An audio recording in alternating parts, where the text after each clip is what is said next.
বাইরে প্যান্ডেল ট্যান্ডেল সব কিছু হয়ে গেছে। তো এতক্ষণে আসার সময় হলো? হ্যাঁ দেখ দিন আমি একা হয়ে গেছি, আর 7 দিনও দেরি নেই। তুই এই এতক্ষণে হোস্টেল থেকে আসলি, কলেজের পরীক্ষা তো কবকে শেষ হয়ে গেছে। হ্যাঁ তোকে ফোন করে করে পাওয়া যাচ্ছে না, তুই এতদিন কী করছিলি? জানিস তো বন্ধু বান্ধবদেরকে নিয়ে একটু ব্যস্ত ছিলাম। ও বাবা, তোর দিদির বিয়ে আর 7 দিনও বাকি নেই, তুই ওখানে আনন্দ ফুর্তি করছিস? হ্যাঁ আর এখানে আনন্দটা কে করবে? হ্যাঁ আমি এখানে একা হয়ে এখানে গেছি। করার জন্য আমি তো চলে এসেছি নাকি রে? হ্যাঁ ঠিক সেইটাই বল, বিকালে আজকে শপিং করতে যাবো, তোর জামাইবাবু মাত্র ফোন করেছিল। ও তাই নাকি রে? তুমি শপিং হয়নি? না এই কিছু শপিং বাকি আছে, তো যাবো আজকে বিকেলে। তুই যাবি তো আমার সঙ্গে? হ্যাঁ যাবো তো। ঠিক আছে রেডি হয়ে যাবি, যা জল টল খা। হ্যাঁ জল পরে খাবো, আগে জিজু ছবিটা তো দেখা। হ্যাঁ দেখ, এই যে দেখ, এই দেখ বলতে বলতে ভিডিও কল করেছে। হ্যাঁ আজকে আমার বোন চলে এসছে। হ্যাঁ এই যে এই কিছুক্ষণ আগে এসছে। এই যে নাও কথা বলো, অনেকদিন থেকে বলছি যে শালিকে দেখবো, শালির সাথে কথা বলবো, যে নাও কথা বলো। হাই জিজু, কেমন আছো? হাই জিজু, কেমন আছো?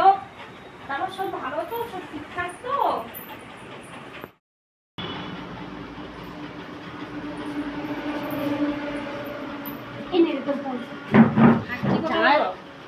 কত রকম কথা আছে, তার আমাদের ওটা শালি জিজু জামাইবাবুর কথা, আমাদের শালি জামাইবাবুর কথা, ওখানে তোর ছেলে কি হবে?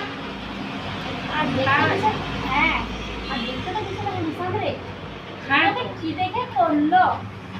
কি জানবি, ভগবানের সব ইচ্ছা বল। এক প্রথমে দেখতে এসে আর কি বাড়ির লোকের তো ইচ্ছা তো হচ্ছে বল। জামাইবাবু দেখতে এত সুন্দর, জামাইবাবুর কোয়ালিফিকেশন ভালো, জামাইবাবু মেয়েটা হাই ফাই, তো তোকে কি দেখে করলো? না তোর লেখাপড়া আছে, আর না তোর কোনো যোগ্যতা আছে, না জামাইবাবুর পাশে তোকে মানায়, না দেখতে সুন্দর, না কিছু। কি দেখে করলো রে তোকে?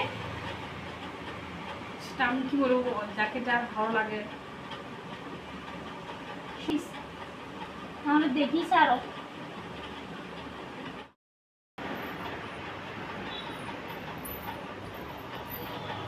কিরে এখন যে শুয়ে আছিস? জামাইবাবু আমাকে ফোন করেছিল, বাইরে দাঁড়িয়ে গাড়ি নিয়ে দাঁড়িয়ে আছে, শপিং করতে যাবে। আমাকে তো কল করেনি, আর আমার প্রচন্ড শরীরটা খারাপ, ওই জন্য তো আমি উঠতেও পারছি না। তুই তো বুঝতেই পারছিস আমার শরীরটা খুব খারাপ, আমি তো যেতে পারবো না।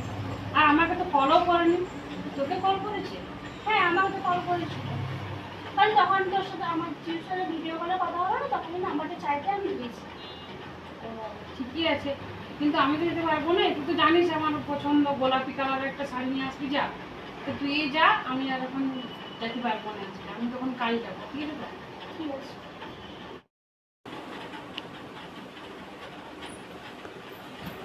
এই যে দেখ, এটা তো দিয়ে বেনারসি, বাকি শাড়িগুলো সবাই বাড়িতে সবাই দেখছে মা।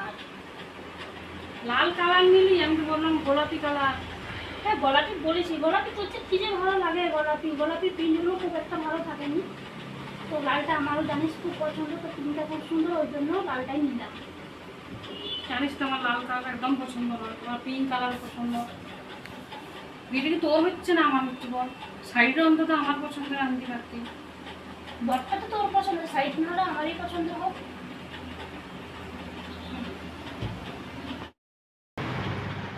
দেখ শাড়িটা অত সুন্দর মানিয়েছে, তারপর তুই বলছিস তো ভালো না, তোর পছন্দ হচ্ছে না? না ঠিক আছে তুই দেখ, আমার একটা কল আসছে, ঠিক আছে?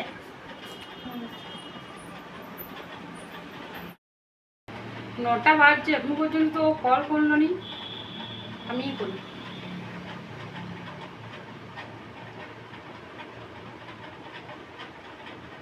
ব্যস্ত খারাপ করে।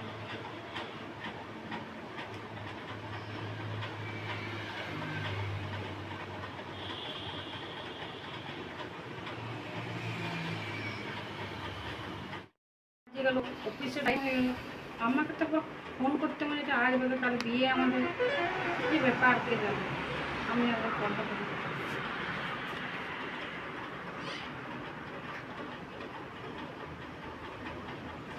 আজও ব্যস্ত, কি কাজ করছে?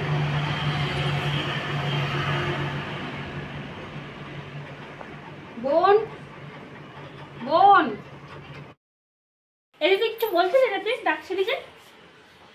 হ্যাঁ তোর জামাইবাবু ফোন করেছিল? হ্যাঁ রে, কালকে রাত্রেবেলা করেছিল, আজকে অবশ্য করেনি। কাল রাত্রে করেছিল, বললো যে তোকে জিজ্ঞাসা করছে তোর শাড়িটা পছন্দ হয়েছে কিনা। সেটা যাবো বটে, কিন্তু আমার ফোন তো ধরছে না, শুধু ব্যস্ত আর ব্যস্ত।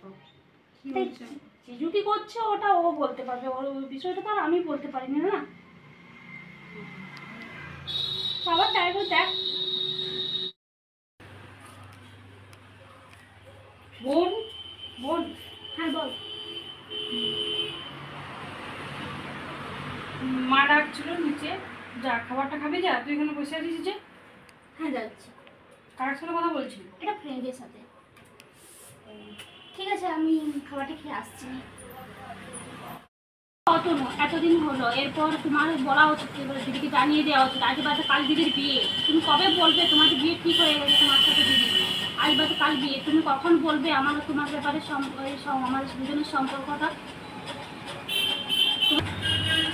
আমি তো ভাবতেই আমার কেমন লাগছে যে দিদি যখন জানতে পারবে যে তোমার আর আমার মধ্যে এই সম্পর্কটা হয়ে গেছে, তো কীভাবে রিয়াকশন নেবে বা কীরকম ইয়ে হবে, আমি তো সেটাই খুঁজে পাচ্ছি না, একদম ভাবতে পারছি না। বিশ্বাস করো, আমার তখন ওর মুখটা কীরকম হবে আমার ভাবতে মানে খুব ইয়ে লাগছে।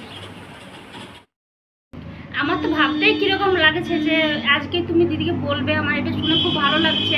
আমার তো খুব হাসি পাচ্ছে, খুব হাসি পাচ্ছে, মানে একদম নিজেকে আটক করে রাখতে পারছি না, মানে এত আনন্দ হচ্ছে বা এত হাসি পাচ্ছে। তো কি বলে, আচ্ছা আমরা বিয়ের পর কোথাও হানিমুনে যাব, এটা তো একটু এটা নিয়ে তো একটু ভাবতে হবে না? কারণ আমি চলে যাচ্ছি। আমি চাই না অতনু আর বোনের পথে কাটা হতে। ওরা দুজন দুজনকে ভালোবাসে, আমি জানি, তাই চুপচাপ চলে যাচ্ছি। অতনুর পাশে আমাকে না, বোনকেই মানায়। আমি বড্ড বেমানান, নাই শিক্ষা, নাই যোগ্যতা, নাই সৌন্দর্য, নাই স্মার্টনেস। ওর সঙ্গে আমাকে কোনোভাবেই মানায় না। তোমরা ভালো থাকো, বিয়ের পর আমি আসবো। সৌন্দর্যর কাছে যুগ যুগ অসুন্দর হার মানে। ইতি রিঙ্কু, সকলে ভালো থেকো।